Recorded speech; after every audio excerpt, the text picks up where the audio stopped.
दोस्तों नमस्कार। आप देख रहे हैं जालौन टाइम्स न्यूज चैनल। 5 राज्यों की जो विधानसभा चुनाव परिणाम मतगणना शुरू होने में अब केवल 24 घंटे का समय रह गया, लेकिन इस बीच में जो एग्जिट पोल आए विभिन्न चैनलों के वो बहुत ही अप्रत्याशित हैं और वो अभी तक चर्चा का विषय बने हुए हैं। 24 घंटे के बाद तो तस्वीर साफ हो जाएगी कि वो एग्जिट पोल कितने सही हैं और कितने गलत हैं। लेकिन एग्जिट पोल जो पूर्वानुमान थे और जो ज़मीनी स्तर पे लोगों द्वारा जो बताया जा रहा है उसके एकदम उलट है। यहाँ तक कि एग्जिट पोल जारी करने वाली एजेंसियों को भी अपने ऊपर विश्वास नहीं है। आज तक और एक्सिस टीवी के जो एग्जिट पोल है उसने जो है वो बताया कि मध्य प्रदेश में भारी बहुमत से भारतीय जनता पार्टी की सरकार बनने जा रही है, जबकि मध्य प्रदेश में ये माना जा रहा था कि भारतीय जनता पार्टी की सरकार अब की बार रिपीट नहीं हो पाएगी। बड़ी एंटी इनकम्बेंसी लहर की चर्चा जगह जगह से मिल रही थी, लेकिन वो बता रहे कि कांग्रेस की स्थिति बहुत दयनीय हो जाएगी वहाँ और मुकाबला कांटे का भी रहता तब भी मान लिया जाता, और लेकिन जो है वो वहाँ पे भारतीय जनता पार्टी भारी बहुमत से बाजी मारने जा रही। इसी तरह राजस्थान के बारे में पूर्वानुमानों में यह आ रहा था कि वहाँ भारतीय जनता पार्टी की सरकार बनने वाली है। अब जो एग्जिट पोल आए हैं उनमें टक्कर तो बताई गई है, लेकिन करारी टक्कर दोनों दलों के बीच में बताई गई है, दोनों मुख्य दलों के बीच में। लेकिन ये भी कहा गया कि सरकार बनाने में के करीब पहुंच जाएगी वो कांग्रेस पार्टी। ये भी बड़ा प्रत्याशित लग रहा है कि ऐसा कैसे हो सकता है, जो पूर्वानुमानों के इतने विपरीत कैसे स्थिति हो सकती है, पूर्वानुमानों के एकदम विपरीत कैसे स्थिति हो सकती है। बाकी छत्तीसगढ़ में भी ये बताया जा रहा था कि भारतीय जनता पार्टी बहुत पीछे है और फिर से जो है भूपेश बघेल रिपीट करेंगे और वो बड़े बहुमत से रिपीट करेंगे। अब की बार भी एग्जिट पोल में ये तो बताया गया विभिन्न चैनलों के कि वो जो है रिपीट भूपेश बघेल की रिपीट होने की उम्मीद है, लेकिन बहुत कम मार्जिन से। हो सकता है कि बहुमत के आंकड़े को वो न छू पाएँ, और ये भी कुछ एग्जिट पोल कह रहे हैं और एक हंग पार्लियामेंट्री हंग असेंबली आ जाए और उस हंग असेंबली में सबसे बड़ी पार्टी रह सकती है कांग्रेस, लेकिन ये हो सकता है कि कांग्रेस को ना मिले। तेलंगाना में और मिजोरम में हालांकि एग्जिट पोल बहुत अप्रत्याशित नहीं है। तेलंगाना में कांग्रेस को भारी बढ़त दिखा रहे, हो भी सकता है क्योंकि कांग्रेस ने काफ़ी इम्प्रूव किया था और ये जाहिर होने लगा था। भले ही लोग ये अनुमान लगा रहे हों कि इतना इम्प्रूवमेंट के बावजूद भी कांग्रेस सत्ता हासिल न कर पाए तो भी एक जो है वहाँ पे कड़ी चुनौती तो वो पेश करेगी और मजबूत विपक्ष के रूप में अपने को स्थापित करने में सफल होगी। लेकिन अब क्या कहा जा रहा है कि केसीआर की मतदाताओं ने विदाई कर दी है और वो जो है कांग्रेस वहाँ भारी बहुमत से सत्ता में आ रही है। तो सबसे ज़्यादा जो चर्चा का विषय हुआ है वो मध्य प्रदेश के एग्जिट पोल है, मध्य प्रदेश विधानसभा के एग्जिट पोल है। जैसा कि मैंने बताया, इंडिया टीवी और एक्सिस के जो सर्वे में तो भारतीय जनता पार्टी की भारी बहुमत से जीत बताई गई है, लेकिन कुछ चैनल ऐसे भी हैं जो मध्य प्रदेश में कांग्रेस को ही बढ़त बता रहे हैं। अब कौन सही साबित होता है, कौन गलत साबित हो सकता है, लेकिन इंडिया टुडे का ये जो सर्वे है, खुद इंडिया टुडे वाले लोग मुतमईन नहीं है उस सर्वे को लेके। एक वीडियो वायरल हो रहा है उन लोगों का जिसमें जो है वो बात कर रहे हैं उनके सीनियर्स, उनके साथ में जिन्होंने प्रदीप गुप्ता जिन्होंने ये सर्वे कराने वाली एजेंसी के साथ में कि हमारी बड़ी बदनामी हो जाएगी। राजदीप सरदेसाई कह रहे हैं, राहुल कंवल कह रहे हैं कि बड़ी बदनामी हो जाएगी अगर ये परिणाम उसके विपरीत निकले कि आपको विश्वास है। तो प्रदीप गुप्ता भी कह रहे हैं हम लोग तो ज़मीनी स्तर पे काम करते हैं और उससे जो निष्कर्ष सामने आए वो हमने बता दिए। अब अगर स्थिति उससे पलट जाती तो हम क्या करें। तो मतलब यानी वो भी उनके अंदर भी इतना बुलंद आत्मविश्वास नहीं कि वो ये कह सकें बड़े मजबूती के साथ में कि हमारे देख लीजिए हमारे आंकड़े ही बिल्कुल सही निकलेंगे। लेकिन ये है कि उन आंकड़ों को नकारा भी नहीं जा सकता इंडिया टुडे एक्सिस के सर्वे के आंकड़ों को, क्योंकि पिछले चुनावों में वो बड़े विश्वसनीय साबित हुए, सच्चाई के बहुत करीब साबित हुए।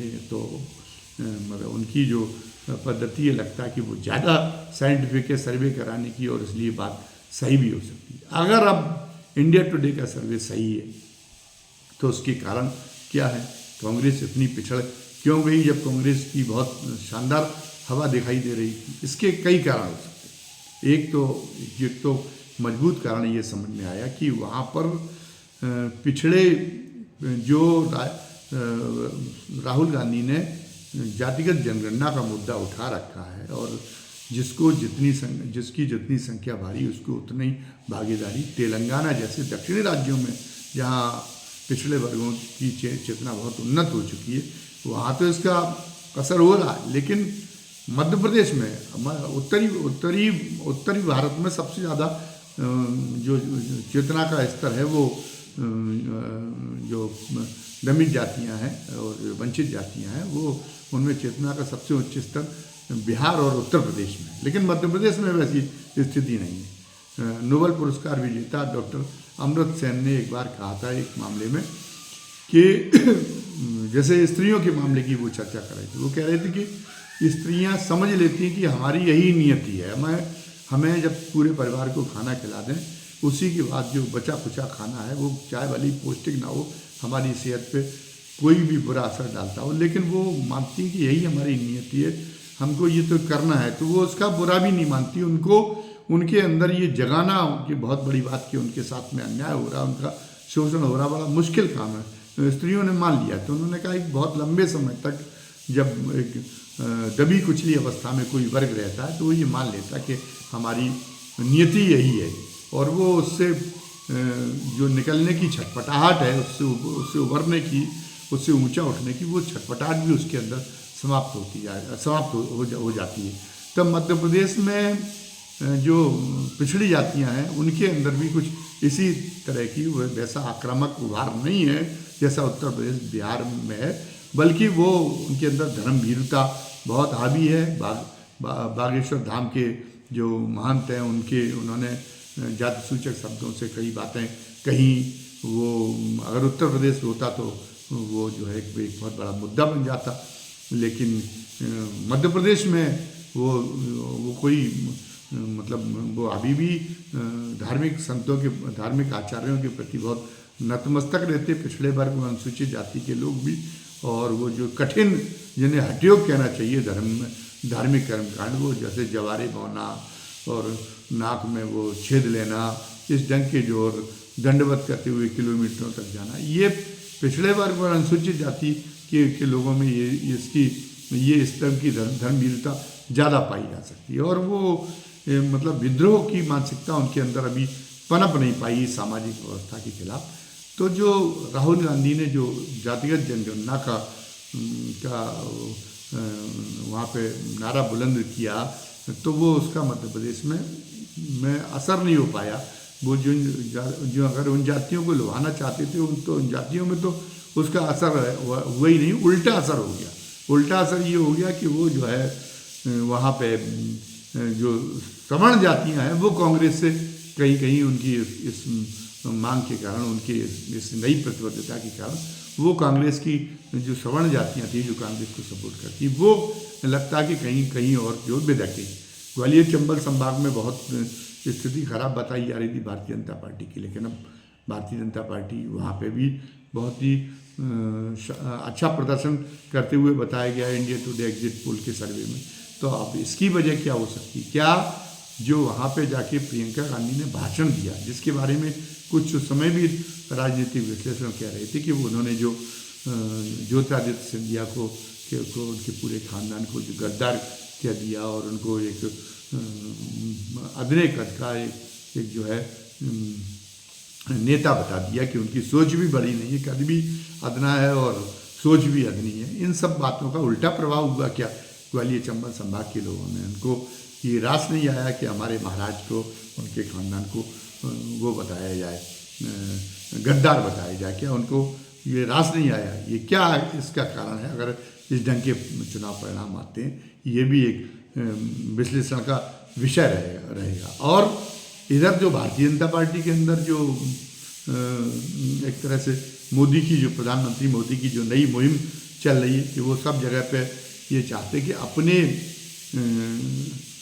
अपनी कोई छवि ना हो, उन नेताओं को हम विभिन्न जगहों पर स्थापित करें। जैसे उन्होंने अपने गृह राज्य गुजरात में किया। गुजरात के मुख्यमंत्री का आज कोई नाम तक नहीं जानता, वो कोई अपनी पहचान नहीं बना पाए उन्होंने, बल्कि पूरे मंत्रिमंडल को ही बदल दिया और पूरे मंत्रिमंडल ही ऐसा है जिसको जो है कोई नहीं पहचानता, और फिर भी उनका ये प्रयोग कामयाब है। तो वो ये चाहते कि अन्य राज्यों में भी वो यही कर सकें और अपने केंद्रीय स्तर पर भी यही कर सकें। तो वो उन्होंने जो है वसुंधरा राज्य को इस बार नहीं बनाया, राजस्थान में चेहरा, रमन सिंह को छत्तीसगढ़ में नहीं बनाया, और यहाँ पर जो है यहाँ पर भी उन्होंने शिवराज सिंह को चेहरा नहीं बनाया, मध्य प्रदेश में भी।